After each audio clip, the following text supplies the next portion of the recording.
Bon, je devais recevoir aujourd'hui normalement les poussins et la surprise. Mais je pense que le couloir a dû avoir un empêchement. Je sais que France Express récupère les animaux le lundi et le mercredi seulement. Donc comme ça aurait dû être lundi, j'aurais dû les recevoir aujourd'hui, ce matin. Donc le mardi matin. Et comme ils sont pas là, je pense qu'il les expédiera mercredi et je les recevrai jeudi. Voilà, ça me pose pas trop de problème parce que je suis pas à la minute, je suis pas pressée. Par contre, c'est juste que jeudi, je pense que j'aurai encore des poulets de chair à faire parce que finalement, je me rends à l'évidence. Ça va être compliqué de faire les 32 poulets toute seule, surtout que l'après-midi va faire très chaud. Alors, je me suis dit que je vais plutôt en libérer une dizaine et laisser une vingtaine dans le poulailler. Le temps de les préparer, c'est l'avantage d'un poulailler qui soit au sol, au moins ils seront sûrs de l'herbe, ils pourront continuer à picorer, je leur mettrai de l'eau, du grit, voilà. Le temps que je puisse tous les faire. Alors, maintenant, je vais ouvrir ici, on va aérer un petit peu. Pour ceux qui ne savent pas, j'élève mes poussins ici dans la cuisine extérieure. Déjà, je vais retirer le radiateur, je vais le rentrer dans la maison. Parce que ça, ce sera plus utile, vu les températures. Donc, je vais préparer ici la cuisine extérieure, comme ça, ce sera fait, même si je ne sais pas exactement quand ils arriveront. On est mardi, à tous les coups, ce sera jeudi matin. Mais voilà, comme demain, je vais avoir une grosse journée, et que jeudi matin, je vais continuer à boucher les dernières poules. Une dizaine, enfin la douzaine qui restera. Faudra que je fasse une pause entre-temps pour recevoir les poussins. Donc j'aurai pas le temps de préparer la cuisine. Je vais faire ça tout de suite. Il me faut des copeaux. Il faut que je retrouve abreuvoir, mangeoire. Je vais tout installer pour être tranquille. D'ailleurs, qu'est-ce que j'ai fait? Il me manque pas mal de choses. Je viens de découvrir que mon trépied, que je peux le surélever encore plus. Je m'en sers depuis un mois et je viens tout juste de le découvrir. Donc la première chose, ça va être de mettre des copeaux partout sur le sol. Une bonne couche de 15 cm à peu près de copeaux. Et les panneaux chauffants, je ne vais pas les mettre en route tout de suite. De toute façon, le jour où ils vont arriver, s'ils arrivent jeudi, il va faire 40 degrés. Donc je pense que dans la cuisine ici, j'aurai même pas besoin de leur mettre les panneaux. En revanche, à partir de vendredi, les températures vont baisser. Donc là, il faudra que je leur allume les panneaux chauffants. Donc ça, je m'en occuperai plus tard des panneaux. Je vais déjà préparer le sol, amener abreuvoir, mangeoire.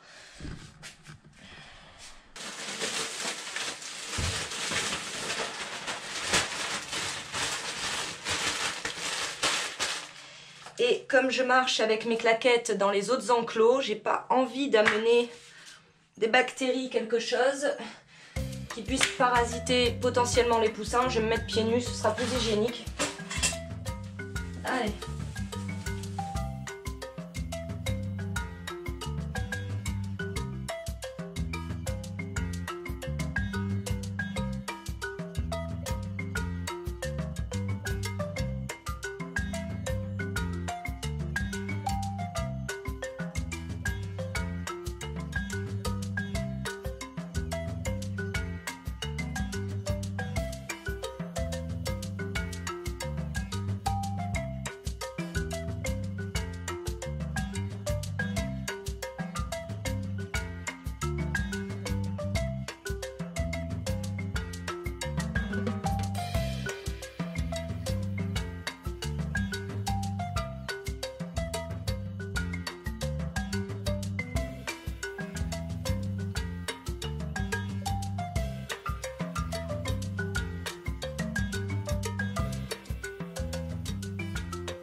Coucou Kinou. Coucou Kinou, va y avoir des poussins encore. Toi tu t'en fiches Kinou, hein. Ah, c'est le Patou qui va être super heureux d'avoir des poussins. Patou, qu'est-ce que c'est? Qu'est-ce que c'est? Va y avoir des bébés? Les bébés de Patou. Les bébés de Patou. Recule, voilà. Recule, voilà. Voilà, c'est bien Patou. Oui, Patouchkovitch. Donc pour cette surface, ça m'aura demandé 2 sacs de copeaux, autrement dit 8 kg. Et je précise que avec une couche aussi épaisse de copeaux, Quand j'ai nettoyé la dernière fois, il n'y avait pas une fiente au sol au niveau du carrelage. Le carrelage était parfaitement propre. En revanche, là où je ne peux pas mettre de copeaux dans le passage, sinon ça empêche la fermeture de la porte, là, j'ai dû y aller au couteau de peintre. Hein. Je vais y aller au couteau pour racler le sol. Et Renaud a passé un coup de Karcher par la suite. On fait une bonne équipe. Donc maintenant, abreuvoir mangeoire. Pour l'abreuvoir, ça va devoir attendre un peu parce que j'ai dû séparer Justine, ma deuxième Justine, des poules pondeuses. Car Donald l'a prise en grippe. En fait, il a plus ses garçons, vous savez, les 2 canards que j'ai préparés. Il adorait les attaquer, c'était sa petite activité de la journée. Et donc là, il faut qu'il se mette... Du coup, il a une poule dans le bec, hein, parce qu'il a besoin d'en vouloir à quelqu'un. Il est comme ça. Il est un peu haineux. Il se sent pas bien s'il s'en prend pas à quelqu'un. Bon, il a pas le monopole, hein. Puis je peux pas lui en vouloir. C'est les mâles, les canards sont un peu comme ça, ils sont un peu cons. Donc la mangeoire, elle est devant la maison.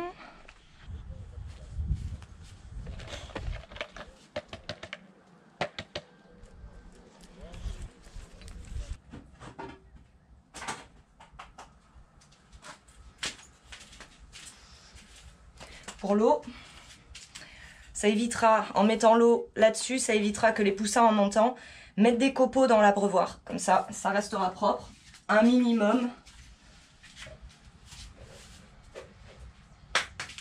Voilà, et le grit. Le grit ira là-dedans.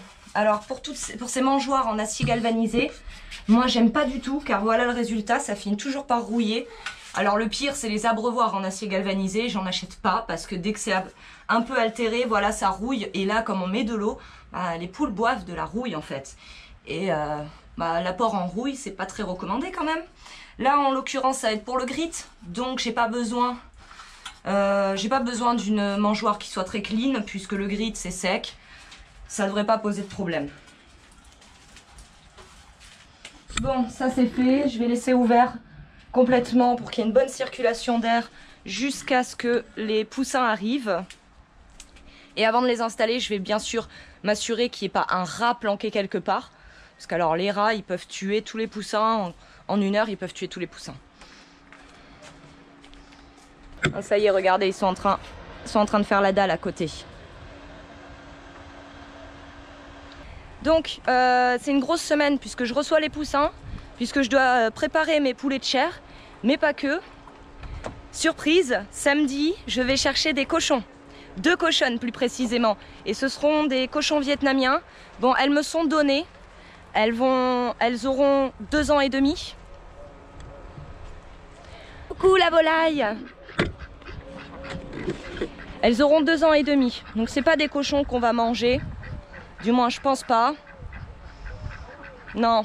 On les mangera pas. En tout cas, elles vont m'être utiles parce que là, en l'occurrence, j'avais tous mes poulets de chair à faire. Et les viscères, ça m'embête de les jeter à la poubelle. Déjà parce que ça pue. Ça schmoute vraiment dans la poubelle. Donc il faut le faire avant que les poubelleurs passent. Les éboueurs, pardon, passent. Il faut se speeder pour pouvoir tout jeter à la poubelle. De façon à ce que les éboueurs, quand ils passent, ils enlèvent tout le jour même. Mais avec les cochonnes, ça va être différent. Je vais pouvoir congeler les viscères de façon individuelle. Vu que c'est des cochons qui font entre 40 et 50 kilos, je ne vais pas les overdoser en leur en donnant 2-3 portions. Une portion étant une poule vidée. Je vais congeler individuellement les viscères et comme ça, je pourrai leur donner tous les jours ou tous les 2 jours. Je verrai le temps qu'elles mettent à les manger. Ah, ça me pique, je me fais attaquer de partout. Alors, où est-ce que les cochons vont aller ? Ça va pas être évident parce qu'on va devoir les déplacer de devant la maison. Elles seront dans le grand voyageur. Il faudra les faire sortir et les faire passer ici par le potager. Ça, c'est la partie qui me fait assez peur. Voilà, je suis assez inquiète par rapport à ça. Je vais utiliser Wilbur, je pense, pour mettre, je sais pas encore, suivant la taille qu'ils font. 50 kilos, c'est des petits cochons. Les cochons vietnamiens sont des cochons nains. Donc, il y a des chances que ça rentre dans le Wilbur. Pas les 2, bien sûr. Une seule. Mais bon, on va voir comment on va faire, je pense, au moment où on arrivera avec les cochons. Mon frère va être là tout le week-end, donc c'est bien, il sera là pour nous aider. Ça me rassure. Renaud hier a débroussaillé ici la zone. Alors je sais pas si vous vous souvenez, quand j'ai filmé plusieurs fois ici, ça n'avait rien à voir. On avait de la ronce qui montait jusqu'au 3e ou 4e branche du sapin. Je comptais laisser les cochons s'occuper de la ronce, la faire tomber au sol et ensuite la détruire. Seulement ça se passe pas comme ça. Déjà les cochons, si c'est pas à hauteur de pattes, ils pourront rien y faire parce qu'ils sautent pas, c'est pas des chèvres. Voilà. En l'occurrence, pour nettoyer cette zone, des chèvres auraient été plus effectives. Mais les chèvres auraient été malheureuses chez moi, j'ai pas ce qu'il faut. Normalement les chèvres vivent dans les sous-bois, hein. C'est pas l'environnement idéal pour elles. Et surtout je préfère élever des cochons puisque vont passer tout ce qui est plantes du potager, légumes en trop ou légumes un peu daubés, les œufs en trop. Les poules pondeuses aussi, cette année, je dois les remplacer. Donc, vous savez, on a du poulet de chair qui va être tendre, qui va être juteux. Je ne me vois pas préparer les poules pondeuses pour les manger. Ça n'a pas vraiment d'intérêt pour nous. Alors, je les cuirai avec les plumes. Je ne me prendrai pas la tête. 3/4 d'heure de cuisson à peu près par poule. Et je leur donnerai comme ça. Ça leur fera leur apport en protéines. Et ça me permettra de me débarrasser des poules. Et la boucle sera bouclée, disons. Donc Renaud hier a tout débroussaillé ici, il a mis un coup partout. J'avais dans l'idée de ramasser la ronce et de l'amener à la déchetterie. Seulement on ne peut pas tout retirer. Il y a des pousses de ronce partout au sol. Alors quitte à en laisser, autant tout laisser, ou presque. J'en ai un peu dans la voiture. J'en ai dans le wheelbarrow à déplacer, à mettre dans la voiture.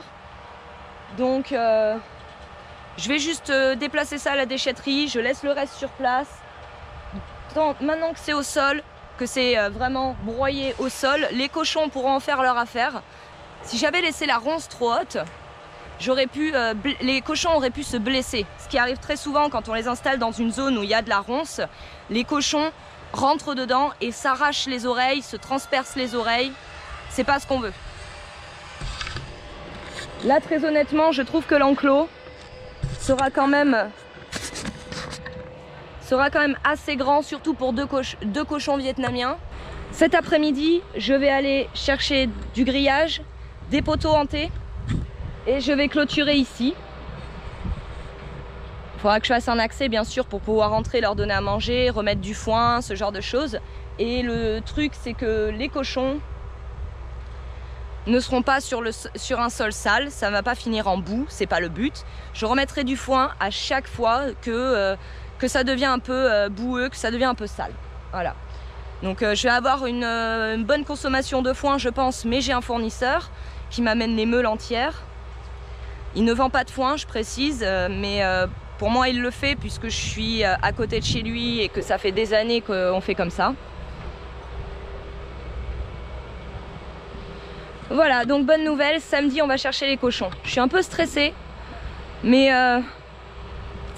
l'excitation passe avant le stress quand même. Maintenant, je voulais vous expliquer ça en vous montrant devant la maison, mais je ne sais pas si je vais pouvoir. Avec le bruit de la bétonnière, ça va être compliqué. Donc, les poussins de chair. Je comptais donc laisser 2 mois pour que le sol se régénère, pour que les parasites s'en aillent, même si l'idéal, c'est quand même 6 à 8 mois. Je ne vais pas le faire.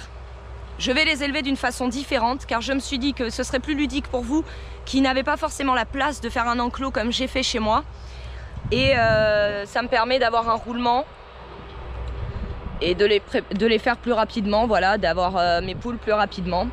Je vais faire un enclos qui sera beaucoup plus petit, vraiment beaucoup plus petit. Et je vais couvrir le sol de foin. Chaque jour, je remettrai une nouvelle couche de foin le matin pour qu'elle soit sur du foin propre. Je couperai de l'herbe que je leur apporterai en supplément puisqu'ils n'auront pas accès à de l'herbe. Mais comme ça, je vais pouvoir vous montrer que même sur une toute petite surface, on peut élever des poulets de chair. On peut élever quasiment sa viande pour l'année. Voilà, en termes de poulet, j'entends.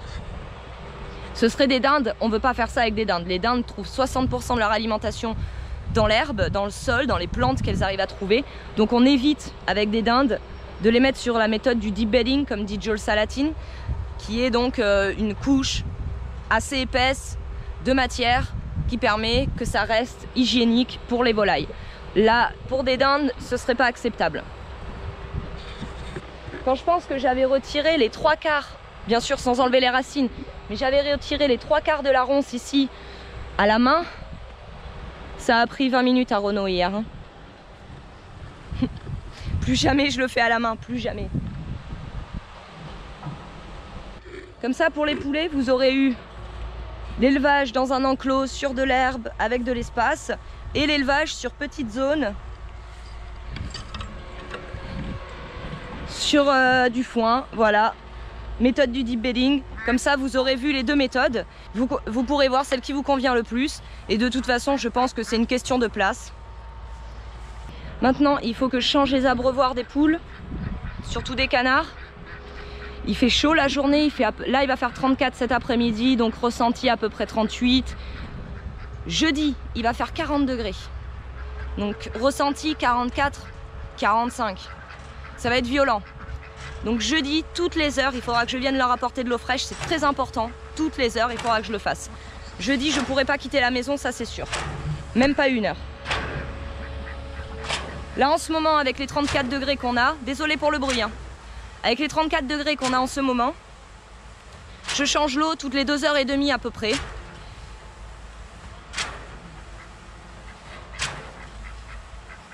En réalité, je sors pas du tout de toute façon parce que si je suis pas là pour leur mettre de l'eau fraîche, ça le fait pas. Allez les canards, venez, vous voulez de l'eau ?